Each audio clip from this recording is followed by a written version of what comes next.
It's time to find out What Shane said with Shane Manila. If you followed me for some time, you know that I used to do a podcast back in the day with my buddies Jeremy and Michael, Dynasty Trades HQ. If you don't know that, well, whatever, I'm telling you that. But every year we would do an episode, and it was largely me doing all the legwork, but that's okay. That's okay. We would do an episode looking at ADP for players and then try to predict if those players would be in the top 12 in ADP the following season. So what I mean is, for example, wide receivers. Obviously, there's a top 12.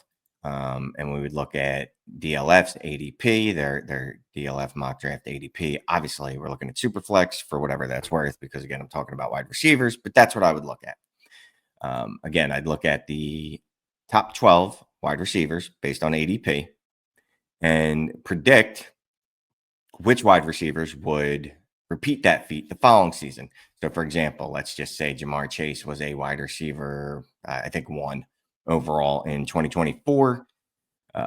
He's a wide receiver 2 or 3 in 2025. He's actually wide receiver 1. So he repeated, right? We'll go ahead and say right now, I'll go ahead and tell you, he'll probably be the wide receiver 1 in 2026. He'll at least be a top 12 wide receiver. So that's what I'm talking about. Looking at how many wide receivers repeated from top 12 in ADP one season to the next. A little background on that. I went back 5 years, and what I did is looked at, again, the top 12 wide receivers. Gives me 60 wide receivers or 60 top 12 finishes, I should say. So over that 5-year span from 20, 21, 2, 3, and 4, over that span, again, there were 60 top 12 wide receiver seasons. 35 of those players repeated the following season, which is 58%. And there were 25, 42% that failed to repeat. So a little more than half of the players went ahead, or wide receivers went ahead and repeated the following season. I guess 58% is a larger amount than a little more than half, because 30 would be half. But anyway, on an average basis, what that worked out to is that seven players would repeat the following season as a wide receiver 1. So again, like Jamar Chase was wide receiver 1 last year in ADP. He's a wide receiver 1 this year in ADP. So he repeated, and 5 failed to repeat, 5 per season. So that's how we get that. So again, 35 went ahead and repeated, 25 did not. It isn't bad, right? You know, that's a pretty good mark. You're more than a coin flip chance of saying that if they have top 12 wide receiver this year, they're going to be the top 12 wide receiver in ADP next year. So they're going to hold some value. But if you dig just a little deeper, tad deeper, if you go ahead and look at the wide receivers based off the top of the ADP chain, right? The wide receivers 1 through 6. What you'll find is that the wide receivers 1 through 6, in comparison to the wide receivers 7 through 12, there's a pretty stark, what's the word I'm looking for, dichotomy, difference. So the top 6 wide receivers, not on average, but the top 6 wide receivers, 30 of them, right, over the last 5 years, 26 of them repeated as top 12 wide receivers the following season. So if they were a top 6 wide receiver this year, the chances are 87% of the time they would be a top 12 wide receiver the following season. Only 4 wide receivers in the top 6 actually fell out of the top 12 the following season. It's pretty impressive. So again, 5.2 per season repeated out of the top 6, and 0.8. I'm going to round because we can't do point decimals. You can't decimal a human. So we'll say, on average, 5 wide receivers that were in the top 6 went ahead and finished in the top 12 the following season, where just 1 failed to do so. So you could probably surmise that the bottom 12, the less elite, the 7 through 12 range, it was pretty much the opposite. Of that number, 21 wide receivers didn't repeat. So wide receivers 7, 8, 9, 10, 11, 12. Wide receivers 7 through 12. 70% of the time they fell out of the top 12 the following season. They fell out. They didn't repeat. They weren't a wide receiver 7 through 12, 1 through 6. They weren't a wide receiver 1 through 12 at all the following season. So again, you just see that pretty much indicates the top 6 is pretty concrete. It's a pretty good chance that they're going to repeat the following season, as opposed to the bottom 6, where it's more likely than not that they're not going to repeat. So what does that mean for fantasy purposes? Well, we like elite wide receivers, right? They hold their value year over year. That's what they do. This is why it's our favorite position in dynasty, failing quarterbacks in superflex, but they hold their value. Now, that's a chicken out of the egg argument, right? Because that value is also tied to production. So it's likely that those top 6 wide receivers still produce the following season. Otherwise, they're going to fall out of the top 12, or they at least produced at a level that could hold that and give you reason to believe that, will give you a reason to believe that they will still produce at elite level. So some just miscellaneous stuff before we get to the main course of the episode, where I'm going to tell you which wide receivers I think are going to fall out of the top 12. No less than 7 wide receivers have repeated from year to year since 2021, with 8 doing so in 21, 22, and 23. So 21, 22, and 23. 8 of those receivers each season repeated as a top 12 wide receiver the following season. There are no wide receivers in the top 12 this year that are rookies. Tet McMillan is the closest using DLF's ADP. He's wide receiver 18. I thought that might be weird. So again, I looked at, how often people were rookies or wide receivers were rookies when they were in that top 12 of ADP, and only found three based on the DLF ADP. Of those 3, though, 2 of them went ahead and went on to repeat and be in the top 12 in ADP the following season. So if they are in the top 12 in ADP as a rookie, probably a good chance that they're going to be in the next season, but a very small sample size. A bigger sample size, though, 8 wide receivers hit the top 12 in their second seasons. And this was for the first time. So 8 wide receivers hit the top 12 in their second seasons. And of that number, of that subset, 7 of those 8 wide receivers went ahead and repeated in the top 12 in ADP in their third season. So a larger majority or larger amount of wide receivers join the ADP, top 12 ADP in their second seasons and then repeat again in the third season. I thought that was interesting. It's not that interesting, I guess. Obviously, we want to see what these wide receivers can do before we want to go ahead and just throw them in there. Last year, we did have a couple of rookie wide receivers in that top 12. Marvin Harrison, that did not work out so well, and Malik Neighbors, that worked out swimmingly. But back to the story. Back to the main course. So who's not going to repeat in 2026? Who is not going to be a top 12 wide receiver that is a top 12 wide receiver in DLF ADP today? And before we move on, let me just share who the top 12 in DLF ADP is. August 2025. Here you go, your wide receivers. I don't think there's any surprises here. Jamar Chase, Justin Jefferson, CeeDee Lamb, Malik Neighbors, Amon-Ra St. Brown, Puka Nacua, Brian Thomas Jr., or just Brian Thomas here, Nico Collins, Drake London, Lad McConkey, Jaxon Smith-Njigba, and the phenomenal A.J. Brown. That's your top 12. So which one of those wide receivers are not going to repeat? That's what I'm trying to guess today. A couple parameters. Obviously, I'm going to look at the bottom 6 of those wide receivers because that's generally the wide receivers that fall out of that. I'm not going to go in numerical order because why would I? That would make too much sense. I'm going to go in the order, I guess, of certainty that I feel that these wide receivers will not repeat as top 12. And right off the bat, I love the dude to death, but I think it's obvious you have to go with A.J. Brown, right? A.J. Brown is getting to the point, or is getting to the age range where we get scared of wide receivers. This time next year, A.J. Brown will be 29 years old. We don't like 29-year-old wide receivers. I think a good cautionary or corollary to A.J. Brown is taking a look at Davante Adams. So in Davante Adams' case, in 2022, he was the wide receiver 10 in ADP. He went out there and finished as the wide receiver 5, scoring, wide receiver 5 overall, right? So he's the wide receiver 10 on ADP. and he finishes as the wide receiver 5 in 2022 at 30 years old. And you know what happened the next year? He fell to the wide receiver 16 because he's old. That's just what we do. And it doesn't matter that A.J. Brown is an absolute target monster. It doesn't. It doesn't matter that his Trinity score is the best among wide receivers in all football. Well, I don't know what other sport wide receivers would play. So obviously his Trinity score would be great in football.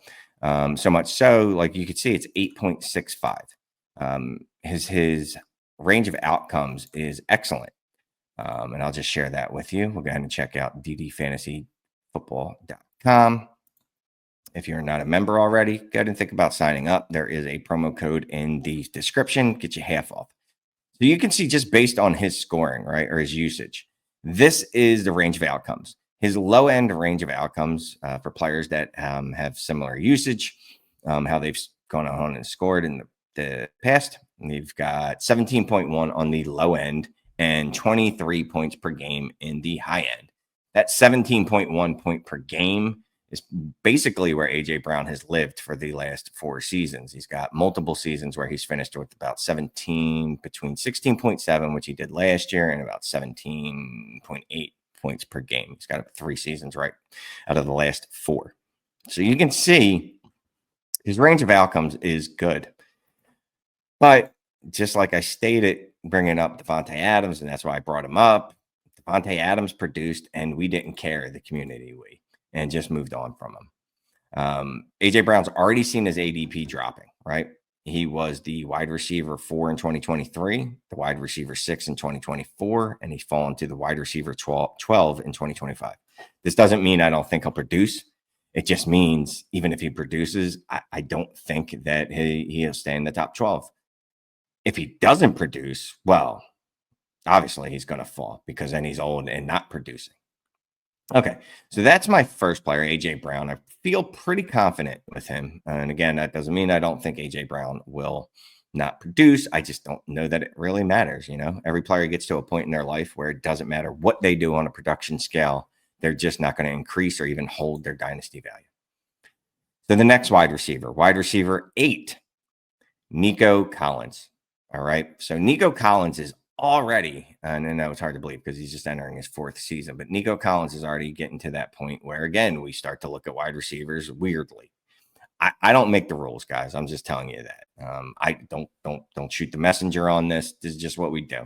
He's going to be 27 next year, which again is young. You know, there's still age 27, 8, 9, 30 season where we can reasonably expect that he'll put up good production. So even if he drops an ADP, he's a player that I would love to buy.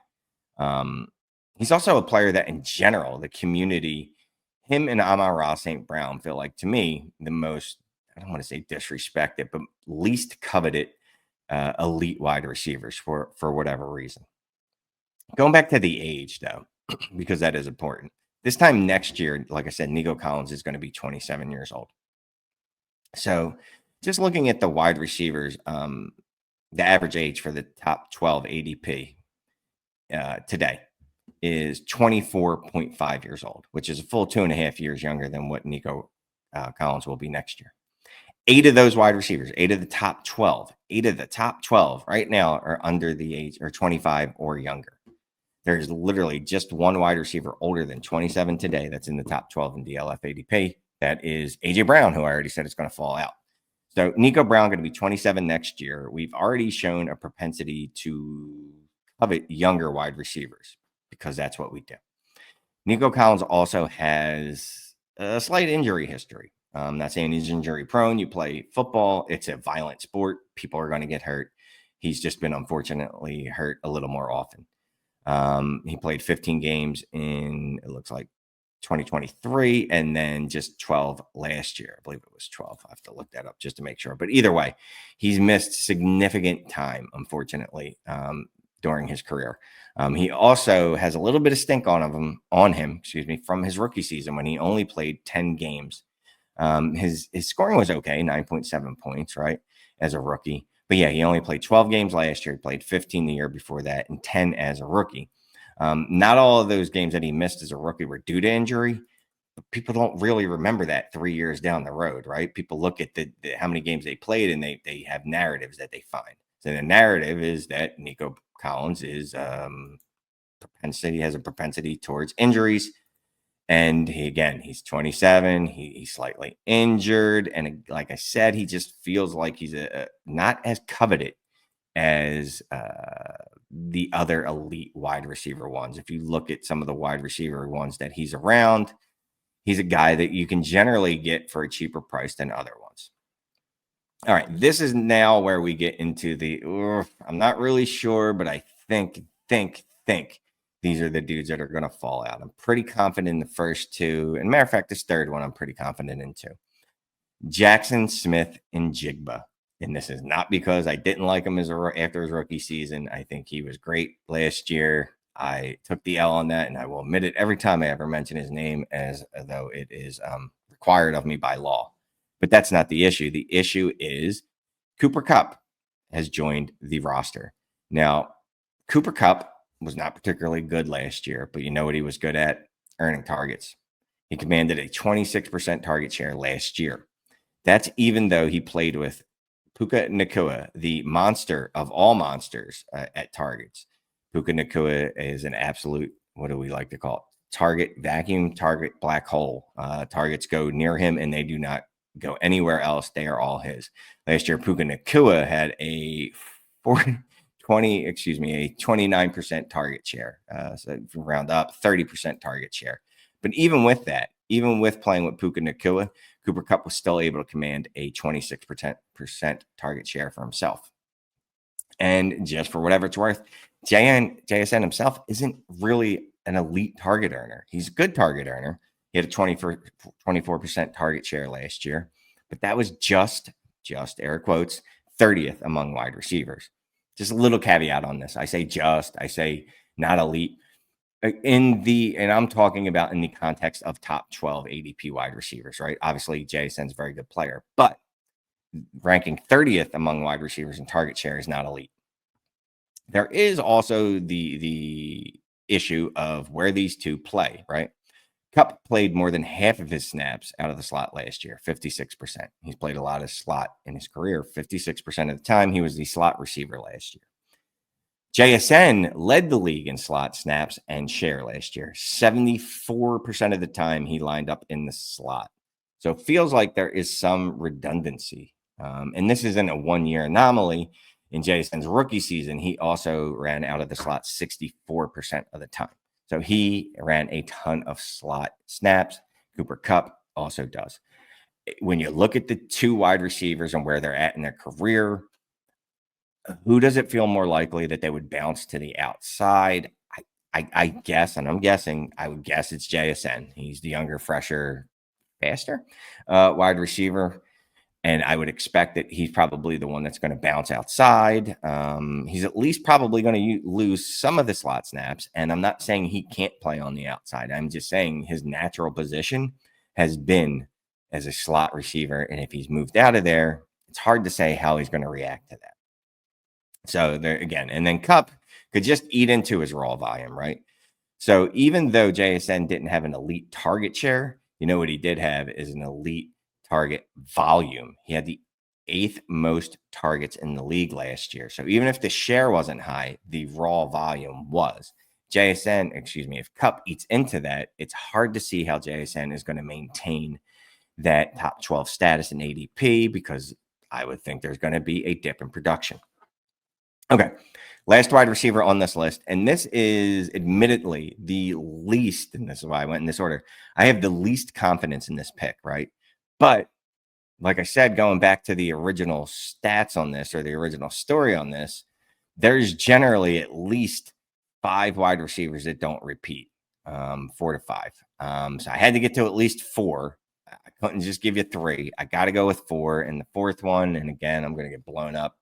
I'm not super confident in this, but I'll give you some reasons why it could be. Our wide receiver 10, McConkey. McConkey had an excellent rookie season, absolute bananas. But there are some issues, right? He does have an injury history. He did miss 2 weeks of practice. Just came back last week with some injury. I wasn't able to find exactly what it was, but he had some injury. He was out for 2 weeks. In and of itself, not a big deal, right? He's a veteran at this point. It's his second year. He misses some time, whatever. But he does have, again, I'm not going to call him injury prone. He does kind of have a propensity towards injuries.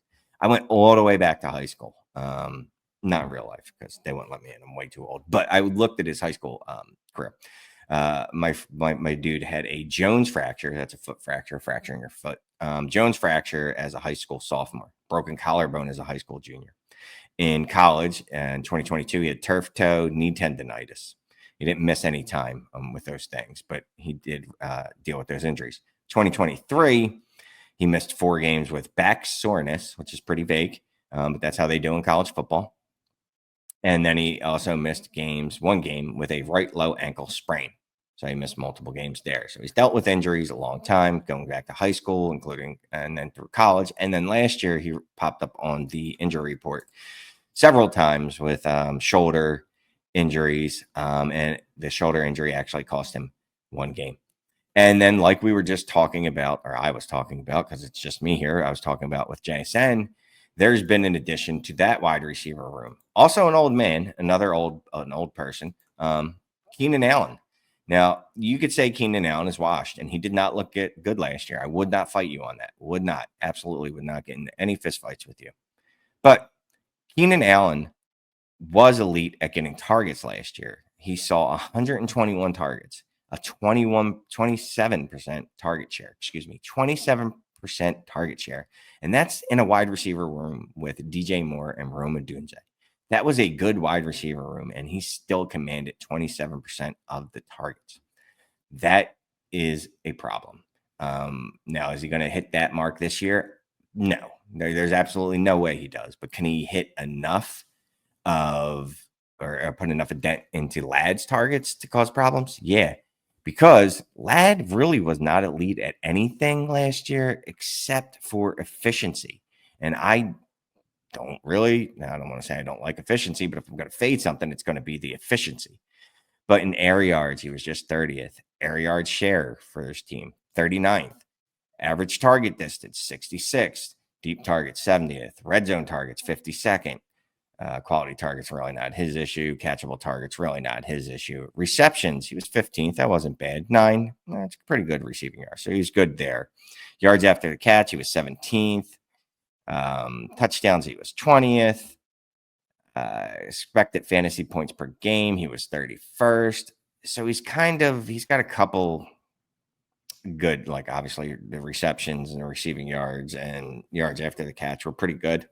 You could say receiving yards and yards after receiving yards was elite, 9th overall. But everything else he was just kind of good at, right? I'm not saying he's bad in any way. I'm just saying that if he's just good at some things and his efficiency dips and his targets dip because Keenan Allen is there now, it's likely his production will dip.